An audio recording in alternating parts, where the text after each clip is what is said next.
Being that it's a Thanksgiving week, I know this is going to come as a shock to you today, but today's message is going to focus a little bit on Thanksgiving. So we're gonna go there, and actually, it's kind of interesting as you look at prayer itself. Just looking at prayer itself, it's oftentimes in the Bible described as thanks. So much so that it kind of ends up being a sort of shorthand way of referencing prayer. Like, would you give thanks? What they mean there is prayer. Actually, just looking at Jesus as he prayed, you see this phrase, he gave thanks, quite a bit. This is the feeding the 5,000 as he gave thanks there. He prayed before they ate there. The feeding of the 4,000, it's a similar kind of phrase. You look at the Lord's Supper where they were eating there in Matthew chapter 26 and so forth. He took a cup, and when he had given thanks, he said to them, he's praying. It's a shorthand for he's praying, right?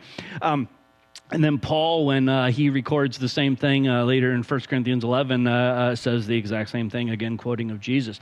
And speaking, of course, of Paul, it's interesting to be able to look at Paul and his praying as well. And again, before a meal here in Acts 27, there was a shipwreck. He shipwrecked on an island, and even in that context, they paused before a meal and they gave thanks, shorthand for prayer and their gratitude expressed there. And of course, Paul does this like all over the place. You look through all these different books, Romans, 1 Corinthians, Ephesians, Philippians, Colossians, 1st, 2nd Thessalonians. There's all these prayers at the beginning where he thanks God for the very people that he's writing to. 2 Timothy 1, he prays similarly for Timothy, and Philemon for Philemon, and a couple other people that are there, as well as the church that is there. Here's the reason that I bring this up. It's interesting to be able to look at all of this, because what you see is with Jesus and with the Apostle Paul, there's a basic structure there of, yes, there's a prayer of gratitude before eating. Like that's something that they do, right? But there's also this prayer equaling gratitude. Like as they go into prayer, that's a normal part of the way that they pray is to include gratitude, or you could flip it around. Gratitude leads me then to prayer, expressing that to God. So if we're going to prayer, it's typically going to include gratitude. Like that's how closely those things are linked as you look at Jesus's and the Apostle Paul's prayer life. It's interesting. We can see similar reflected as we look at the Old Testament. In the Old Testament, there's sections of the Psalms like Psalms 136, other Psalms as well, but Psalms 136 is just this huge prayer of gratitude, and it's just being massively encouraged there. 4 times it says in Psalm 136, give thanks to the Lord, or give thanks to God. 3 times it says it right at the very beginning. 3 times, give thanks, give thanks, give thanks. 3 times introduces it, and then at the very end of the chapter it says it as well. And what's in between those giving thanks is this whole list of God's love. 26 times it talks about God's love for us, like he loves, all the way down through this whole section. 8 times speaking of him who has done X, Y, and Z for us. So just this incredible movement of thanksgiving towards God. In Daniel chapter 6, of course, again, looking at prayer, if you know the scenario there at all, Daniel was commanded not to pray. It was made illegal for him to be able to pray.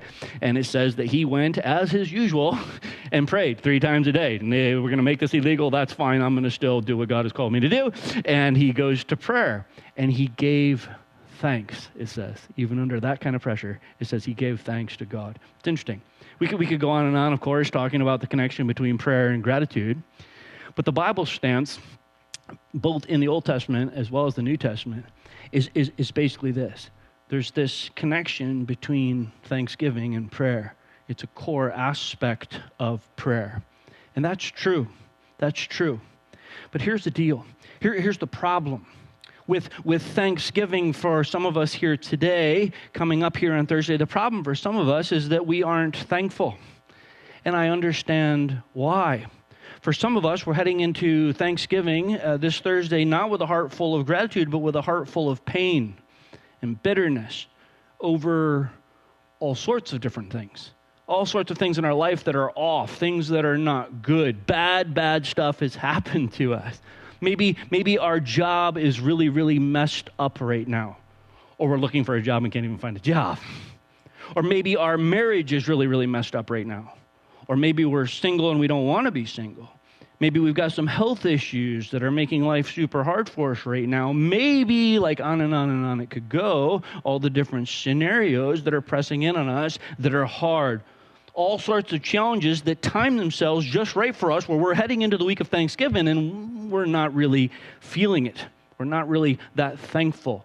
There's not any real sense of genuine gratitude to God because in our view, if we're being honest with ourselves, there's not a whole lot we can think of to be thankful for right now. And that mindset for some of us, that's the honest headspace that some of us are in. And that's real. And that's real. And it's honest. And if you're feeling that way this morning, you're very much not alone, as others are there and in that same boat for sure. But here's the deal. As God approaches all of that this morning, he doesn't want to just leave us in that spot.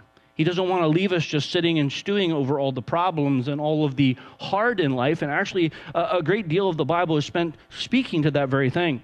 But a very interesting place where he speaks to it is in the often overlooked or underlooked at vantage point of Hebrews chapter 12. Because Hebrews chapter 12 is kind of wonky in what it says. It comes at this from a different angle you might not be looking at. It says this in verse 15, "See to it that no one falls short of the grace of God and that no bitter root grows up to cause trouble and defile many." And I want you to notice here as we begin looking at this that there's two things that are stated here. Falling short of the grace of God and that no bitter root grows up. There's a twofold emphasis. You see it, the one thing, and then it adds a second. This twofold emphasis is actually an important pattern to notice. It's a major literary device to this section, if you will. In the previous verse, it says, make every effort to live at peace with everyone and to be holy. Without holiness, no one will see the Lord. So there's to live in the peace, right? Live in peace and be holy. Doing the double thing again. Two things emphasized. There's a link between them. They flow together. So God puts them together here. Ditto the verse that follows. See to it that no one is sexually immoral or godless like Esau, who for a single meal sold his inheritance rights as the oldest son. So sexual immorality is brought up, as is being godless like Esau. There's nothing sexual in that story with Esau, if you know that story, but there's a solid connection between sexual immorality and godlessness. And so the two things are put together. So verse 15 makes this similar twofold statement, and we're going to look at the twofold aspect here in a minute and how that connects. But first, I want you to notice with me here that this twofold statement is coming off of a quick list of important things. Make every effort to, like he's raising the importance level, make every effort to, see to it that, see that no one is, and emphasizing all that, making reference here that this is a community project, if you will. This is something that as a church family we're supposed to be working at together on. This isn't an individual thing that we just worry about ourselves and whatever. No. There's an individual aspect. I'm supposed to be paying attention to this, but I'm supposed to be paying attention to it for all of us. Coming alongside of all of us, we have this individual responsibility, and it's to our fellow believers in Christ. Here specifically within the local church is the context that he's giving.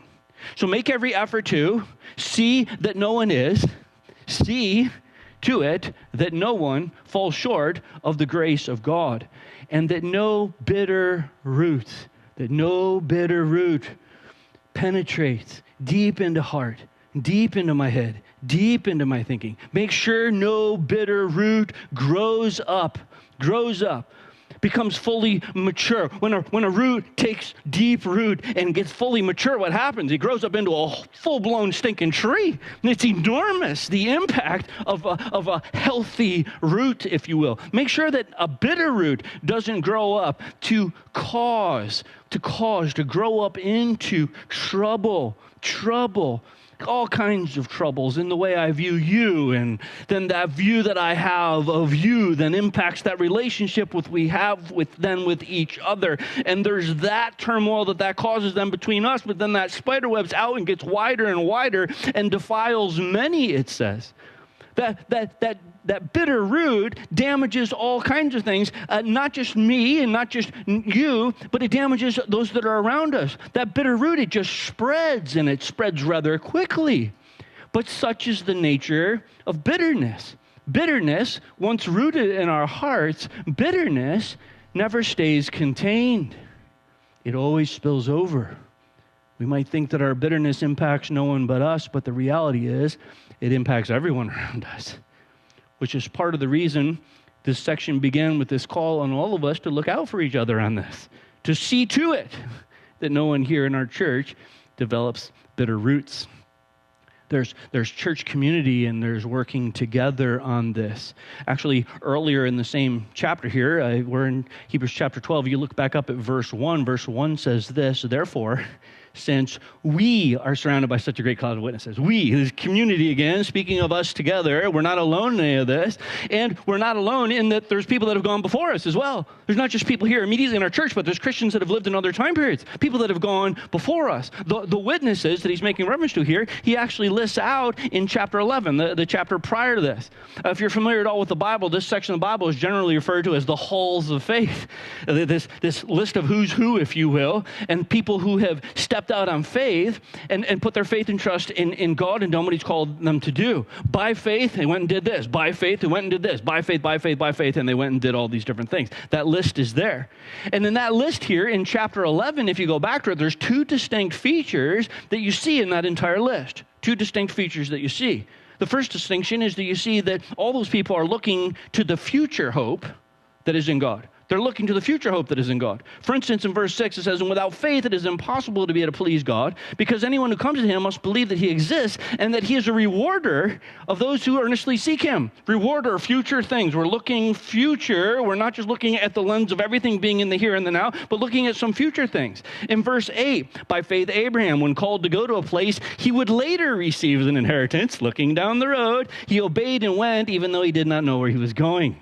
For he was looking forward to future things, forward things. Verse 13 to 16. All these people were still living by faith when they died. They were still looking forward. They did not receive the things promised. They only saw them and welcomed them from a distance. They're looking out on the horizon, the future of some things, admitting that they were foreigners and strangers here on earth. This is not my home. Everything is not about just the here and the now. There are future things coming. People who say such things show that they are looking for a country of their own. Right, they're looking to that future country, that place they have in heaven. If they'd been thinking just of the country they had left, they would have had opportunity to return. Like if they're just thinking the here and now, then that's where the mind immediately goes, right? If our focus becomes all about the immediate of the here and the now, then our eyes slowly move off the eternal altogether. And God ends up being completely ignored. Eternal realities get quickly clouded over and our lives become consumed only with the immediate. But that's not what Christ followers do. It's not what the great heroes of the faith did. No, instead of that, they were longing for a better country, living for a heavenly one, their eyes fixed there. Notice in all of this, it's all future hope in God. Yes, there's the hard and the here and the now. And yes, God has promised us some things that are not going to happen in our lifetimes here on earth. But our home is not here. Everything is not about just the here and the now. Our home is in heaven. And so we live in the here and the now accordingly. So that's number one. And number two is there's realism as to the present, looking at reality around us, not putting our head in the sand at all. Like there's some positive things when we look at reality. Like he says, I don't have time to tell about, and he lists all these people, all those people who through faith, they did these things. Through faith, they conquered kingdoms, administered justice, gained what was promised, shut the mouths of lions, quenched the fury of flames, and escaped the edge of the sword, whose weakness was turned to strength, who became powerful in battle and routed foreign armies. Women received back their dead, raised to life again. Like, holy smokes, right? We look at all this. Like, these people were kicking butt, right? Like, they had life by the tail. Like, things were going really, really, really, really good. And some of us, we can look at all this, we can get really discouraged because that's not us, right? That's not our existence at all. No, these people are conquerors. They are victors. They're doing everything right. Like everything they touch just turns to gold. You know, when they fart, it smells like rose-scented Febreze. Like everything is turning up roses for them. And we look at that and we're like, I can't identify with that. That's not my world. That's not where I live at all. That's just not us. But this is true for some people, isn't it? It's true for some people. We see some people walk with God and their life just seems to turn out all roses. So we get kind of bitter because that's not us.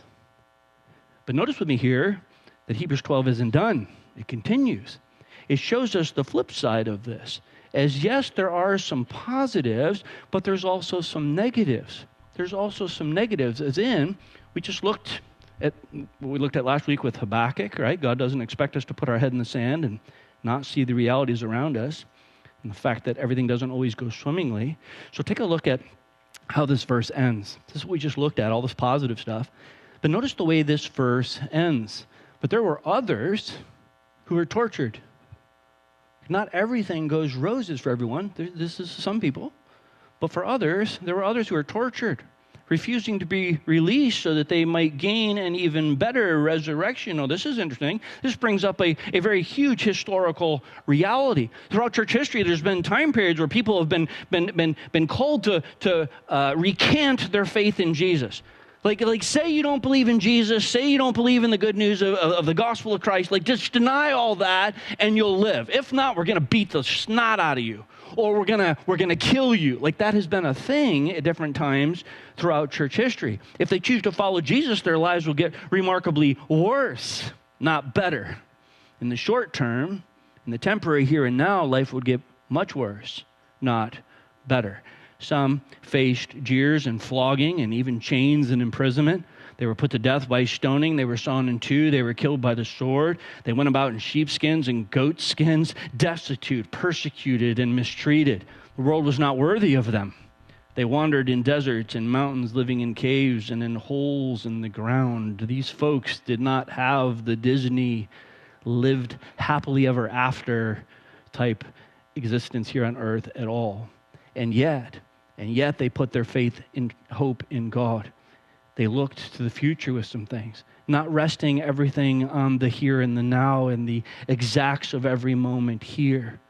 No, they were not held captive in their minds to just an existence in the presence, that this is all that there is, because that's not true. It's not all just about immediate and the here and the now. Everything we looked at together last week in Habakkuk. So in light of number 1 and number 2 here, we actually need to come off of this in chapter 11 and go back to chapter 12. Right after stating all of this, we flip the page, so to speak, and look at chapter 12. Chapter 12 begins this way. In light of all of this, it says, therefore, in light of all of that, therefore, since we are surrounded by such a great cloud of witnesses, as in all these people that have gone before us, some seeing great successes within their lifetimes, all kinds of great things, while others didn't see zip. But they all had this in common.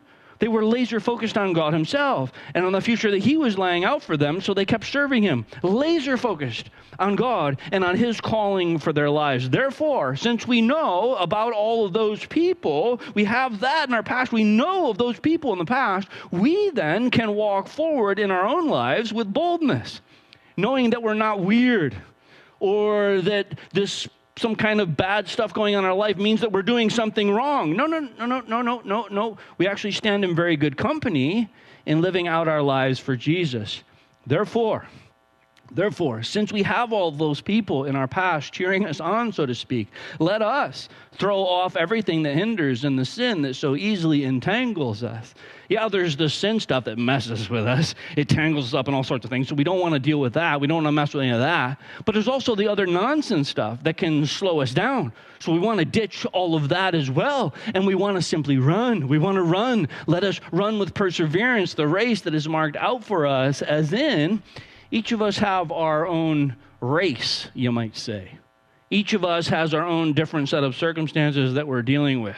There's my boss. Like, you don't understand my boss, right? And we talk sometimes about work and the different experiences that we have and whatever, and you don't understand my boss, right? Yeah, each of us has an individual deal there, right? My boss, my spouse, or not a spouse, or my kids, or no kids, or my parents, or parents that have not been present in our lives, or parents that have passed on, et cetera, et cetera, et cetera. We all have unique paths marked out for us. And what God has put in front of us, we've got to run with that. We've got to run with that, with perseverance, as we know full well that we are not alone in all of this. Each person that's sitting around us here today is going to step into tomorrow with all of their unique things that they are facing, all of their unique challenges. So yes, we need to know that about each other so that we can encourage each other for sure. But notice with me that what follows this is not that. Because yes, encouraging each other is great, and we need to do that, as having people encourage us is helpful to the journey, right? But notice with me here that that's not where this verse focuses.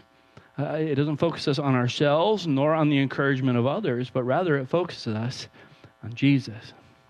Fixing our eyes on Jesus. He's the pioneer and the perfecter of our faith. So he is our focus. And when we start focusing on Jesus, we see some things. We see some things. For the joy that was set before him, out ahead of him. He's looking out ahead. He's not looking at just the right now. Right now is what for him? Pain. He's headed to the cross. And he endured that cross. I mean, that was hard, enormously so. But he endured it. He bore up under it, scorning its shame, it says. I love that word picture there, scorning its shame. Jesus looking down on shame. Usually shame, we have all these, shame type thoughts in our heads and they press down on us. Jesus rises above all that and looks down on the shame. There's a shame associated with the cross. The Roman cross was a brutal form of execution. And part of that was to shame people and to send a message to everybody else. Jesus goes, no, I'm looking down on all of that because there is something bigger. There's something that I'm doing that's bigger than this momentary crucifixion, providing for the sins of the world that is going to stretch out into eternity. He endured the cross. He scorned the shame, and then he sat down at the right hand of the throne of God, the power position, if you will, right? That came in time, though. It was not an immediate thing. It was a later thing. And for some of us here, we might be looking at all this and be going, okay, cool, Pastor Mark. Jesus did all that, but what does that have to do? What does that have to do with me? And all the garbage that I have to deal with in my own life. And that's a great question, one that God takes on rather directly here in what he says in the very next verse. Consider him. Consider him. Consider Jesus. Think about Jesus and everything that he went through for us, the example that he set there and so forth. Consider him who endured such opposition from sinners. Like Jesus gets it when we're going through different things. He gets it. He lived here. He went through some stuff, right? He had resistance nonstop. His life was full of very few wins and lots of losses. Remember, they killed him in the end. Remember that. Consider him who endured such opposition from sinners so that, here's the reason, here's the point, thinking about Jesus, enduring hard through all of his life here. Consider him who endured such opposition from sinners so that you will not grow weary and lose heart. Do you see it? Do you see what God is telling us here? He's reminding us, among other things, to be able to keep going. And as we looked at earlier, he builds on top of all of this by then blatantly encouraging us directly, just a few verses later, to what we looked at the beginning. See to it that no one falls short of the grace of God, and that no bitter root grows up to cause trouble and defile many. No bitter root. We need to see to it. Remember? It says that. We need to help each other combat bitter roots. We need to be of help and encouragement and expressing gratitude to each other and so forth for sure. But ultimately, even if others fail to do as God has commanded them, right? Check this out, right? Even if everyone around us fails to do what God has called them to do, we ourselves are assured of eternity and the goodness of God. His grace. His grace. Let us not fall short of a mindset of a life and a mindset of and a life lived out of grace. God's grace to us and to others. We desperately need to remember the cross and God's grace poured out to us there and on others, that no bitter root might grow, that no bitter root might fester in us, hurting us with our spouse or with our kids or with our parents or friends or relatives, and certainly with each other here at as a part of our church family. Like, this is really, really big here. This idea that grace and bitterness are connected, that a lack of one feeds and grows the other one. If we sense bitterness growing, we know where we need to turn. Grace. Grace. And grace gained is grace given, which leads then to full-out gratitude and a genuine thankfulness to God. As we grow in grace, our gratitude grows and bitterness shrinks. Growth in grace makes us fitter, not bitter. I once heard a quote. It said this. It said, Christianity is like a nail. Christianity is like a nail. The harder you strike it, the deeper it goes. Any clue who said that? Super helpful, right? Who's that and how do you pronounce his name? I have no clue. I'm going to call him YY because he asked some questions and it's easier to pronounce. YY was the chairman of the Soviet anti-religious group, the League of the Militant Godless. If ever there was an aptly named group, right? That is just well named. Back in the 1920s and the 1930s, there was a heavy Soviet anti-religious type pressure going on, right? Very heavy-handed. People were beaten up, thrown in jail, all kinds, made to disappear and unalive and so forth, right? And they did all that trying to silence and stamp out Christianity. But what they found is it actually firmed up people's belief rather than causing it to be able to waver. And YY here actually got to the point where he was worried that the activities that he was doing against Christians were actually producing more Christians and better Christians. And he made this statement. Yeah, what YY discovered here was that not only what the Bible itself has to say, but what all of human history has shown, that for a true follower of Jesus, the harder life gets, the deeper the Christian presses into Jesus. Pressure makes a true follower of Jesus fitter, not bitter. And Hebrews 11 here gives us here the great halls of faith we just sketched out a little bit together. But you look at this whole list of people who got fitter, not bitter.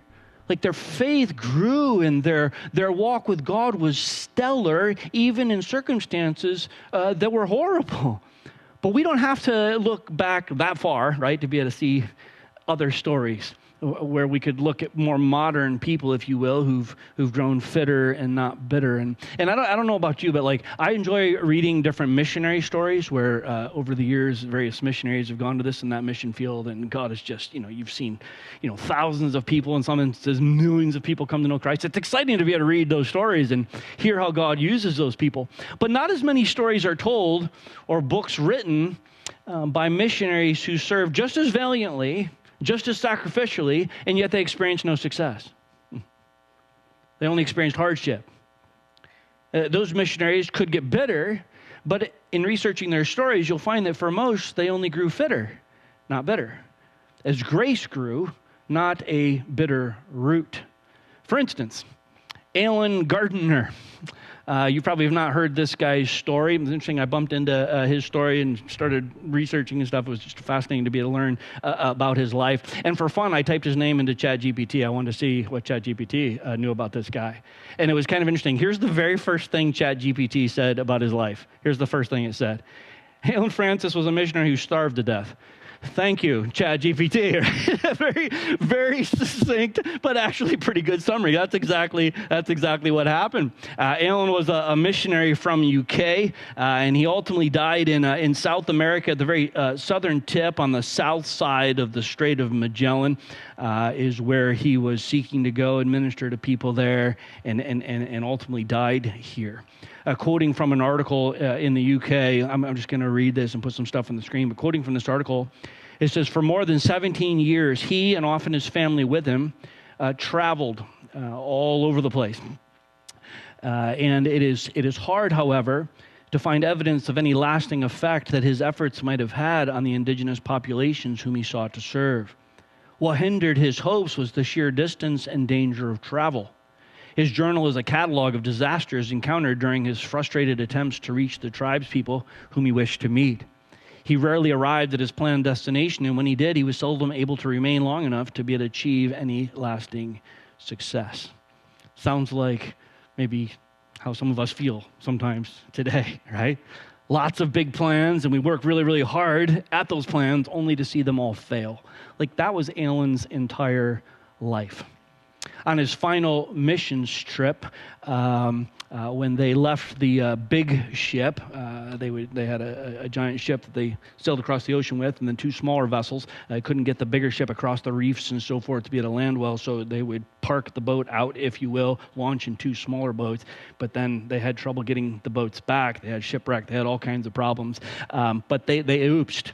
in that whole process. And when they offloaded from the big ship to the smaller ships to go on land, they left the majority of their gunpowder and shot back on the big boat, which meant they weren't able to hunt for food, which meant all the food they had was the food that they had brought with them, which was only about 6 months worth of food. So ultimately, they ended up starving to death. And in such a circumstance, one could get very bitter, right? Like, yes, we came out here. Like, that's on us. Yes, we came out here. And yes, we forgot the gunpowder and the shot. Like, that's on us. We made that mistake. But we're doing this for God, right? Like, I'm out here trying to tell people about you, God, and you're going to allow all this to happen? Like, what are you doing? Bitter. The bitter root could take hold. You could see how it could completely consume someone. God, we're doing this for you. How could you allow all this?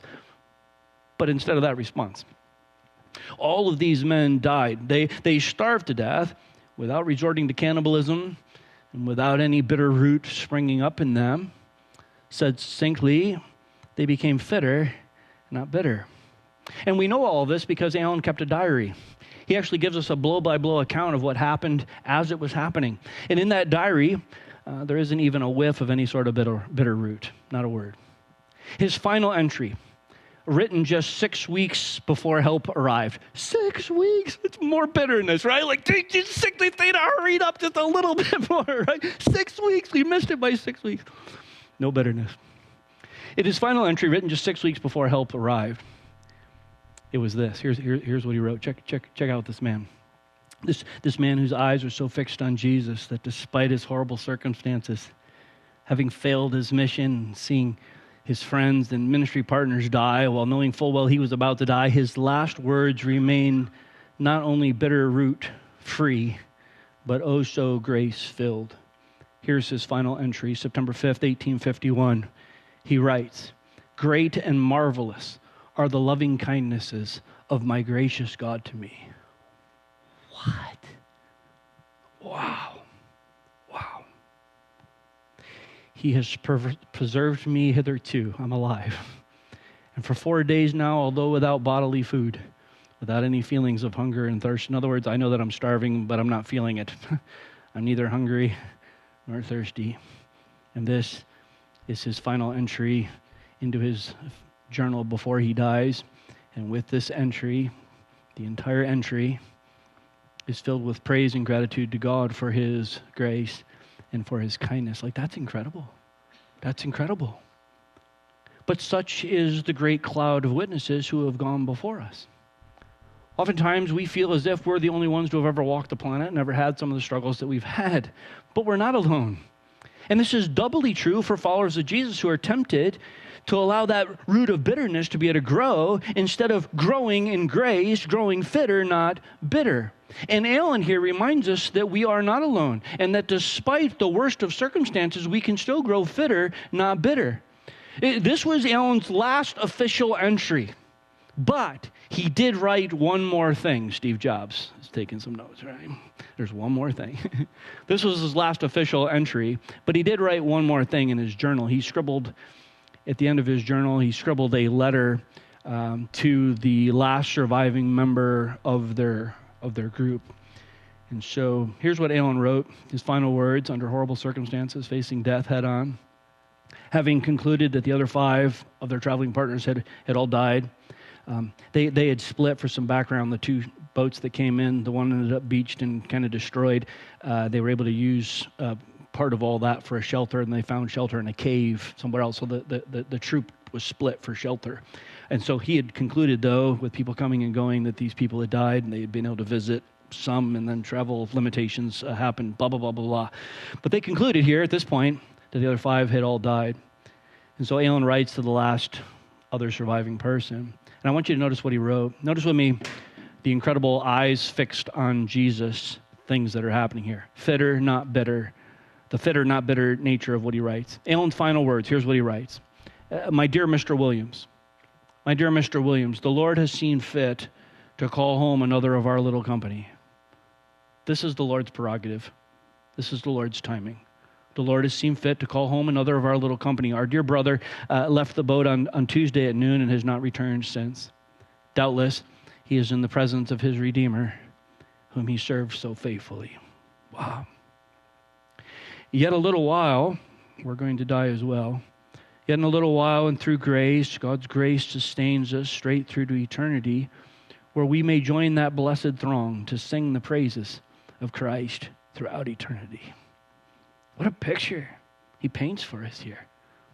There's no bitterness. Yes, death is coming, but there's no bitterness as he awaits his blessing, the blessing of this opportunity through the very grace of Jesus that we have ahead of us, this blessing of joining all those who've come before us in singing the praises of Jesus. What an incredible picture he paints. His eyes so focused on Jesus. He is spiritually fit, as all of the setbacks and the hardships in life have only served to make him fitter, not bitter. The Russian was right. Pressure on Christians only drives them deeper. And so having grown deeper, Alan concludes with this. Here's his final words on earth. I am neither hungry nor thirsty, though 5 days without food. Marvelous, loving kindness to me, a sinner. Your affectionate brother in Christ, September 6th, 1851, Alan Gardner. Wow. And that's it. Those are the final words that he writes. With full awareness of his own sinfulness, while also being fully aware that God in his grace loves him and is still showing him loving kindness even in this dark moment. So listen. As we approach Thanksgiving this Thursday, you may or may not be in a place in your life where you can look around and see all roses. If you are, great. Like, we rejoice with you in that. That's great. But if you're not there right now, I want to encourage you. What a great cloud of witnesses we have in Hebrews 11, but also the many Alans of the world who have grown fitter, not bitter. May we this Thanksgiving be not bitter, but focused. Eyes fixed and focused on Jesus, the author and perfecter of our faith.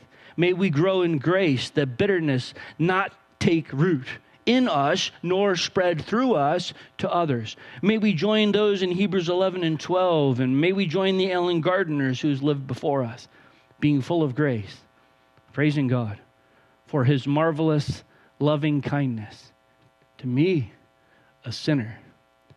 As grace understood, grace comprehended leads to gratitude, a gratitude to God and a gratitude to God for others. Because here's the deal. At the end of the day, I might not have all this list of all the good things. I might have this list of all the bad things that all these other people experienced. But whatever the path that God chooses for me to walk in, I don't want a root of bitterness to grow and grow and grow and grow inside of me. I don't want to remain with my back turned to the cross. I want to directly face the cross and take in the beauty and the majesty of the cross and simply behold grace, the grace and mercy of God. I don't want to be bitter. I want to be fitter. I want to grow, not a bitter root, but a heart that comprehends grace given and responds to both God and people with that grace that God has so lavishly given to me. Stand with me if you would. Let me close this in a word of prayer. God, we do thank you today truly for all of your blessings to us. God, I recognize as we walk through what we've looked at here today that for some sitting here this morning, this message has been difficult to be able to sit through, not because of the hard things they're facing, but because of the great things that are happening in their lives. Some of us have so many good things happening that we just really can't relate to Alan at all.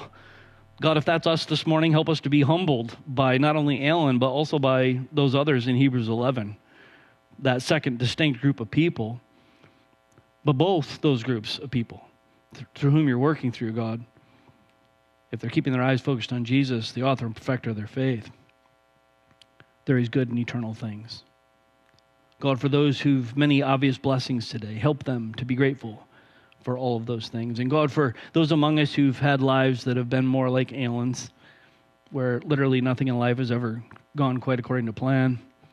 The path from birth to death has been a hard one every step of the way, big plans, lots of hard work and planning, but no fruit. No converts, no success at all by any worldly measures. And yet, Such is the second list of people there in Hebrews 11. People who served faithfully and yet saw only pain and difficulty in this life. Their reward, though, as per their focus, was never about the here and the now. And their eyes were fully fixed on you, looking towards that future time in heaven. Therefore, as the difficulties came, they weren't crushed. No, they grew fitter, not bitter. Help us, Father, to grow fitter, not bitter ourselves. And help us this week, Father, as we celebrate Thanksgiving, to truly thank you for all of your blessings, for your grace and mercy extended to us in Jesus, for all of this world's small but really magnificent gestures that you've extended to us. Help us, Father, to appreciate them all, even as Alan did.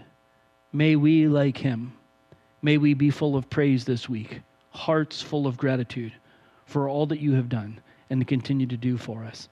In Jesus' name, for Jesus' glory in these days, we pray these things. Amen.